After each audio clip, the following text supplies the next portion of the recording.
Okay, so this is just a super short video on the key points of the Congress of Vienna. So the Congress of Vienna began in December 1814, the Napoleonic Wars, as far as the delegates at the Congress were concerned at that point, were all over by the shouting, but they didn't know that Napoleon was going to escape from the Isle of Elba and march on Waterloo. And so the Congress was meeting while the Napoleonic Wars were still ongoing and the threat of Napoleon was still very real. So the Congress the four main powers that were there were Russia, Austria, Prussia and Great Britain. A fifth power, France, was invited. France was obviously going to be punished for her wars across Europe. But it was important to have France there as well because France could negotiate the punishment. And it was widely understood amongst the powers that if you didn't have France at the negotiating table, then the penalty would not seem legitimate and it would lead to trouble in the future. This is something that the Treaty of Versailles and the Paris Peace Conference in 1919 rather forgets, really, the particularly disastrous results. Anyway, there are two main objectives at the Congress of Vienna: the territorial objectives and political ones.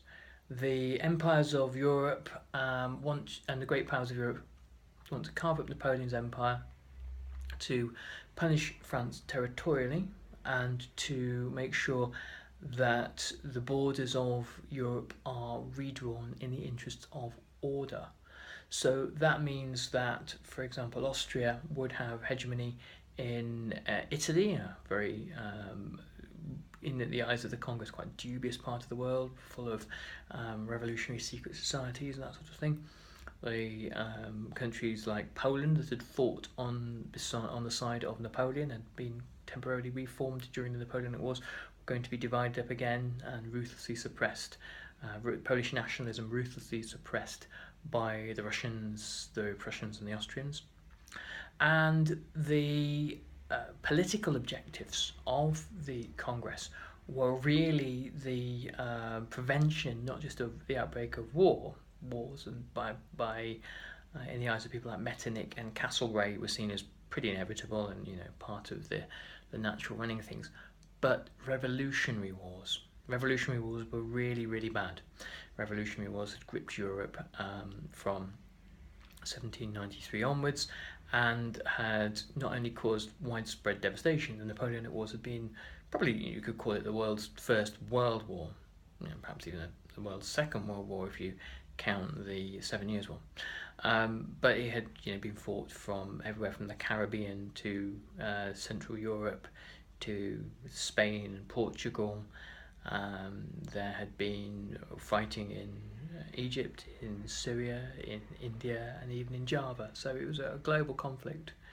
And it was global conflict because it was in part a war of revolutionary ideology. And when revolutionary ideologies are marched with 50,000 Frenchmen onto your soil, that means that not just it's not just that you're defeated in warfare, it means that your society is upended. And this was the great fear of the Spanish monarchy and aristocracy, and the Russians as well, when Napoleon marched on them, that their serfs would be liberated, that their social institutions would be turned upside down. And once that had happened, once the genie of revolution is out of the bottle in your country, it never quite goes back in again. So these were wars not just of national survival, but of survival of the ancien regime. And the ancien regime had survived, and it was now going to attempt to re-establish itself. But the 19th century was going to be pretty hostile territory for the ancien regime, and within 3 decades there would have been further revolutions across Europe to establish some of the legacy of Napoleon in terms of a kind of liberal nationalism.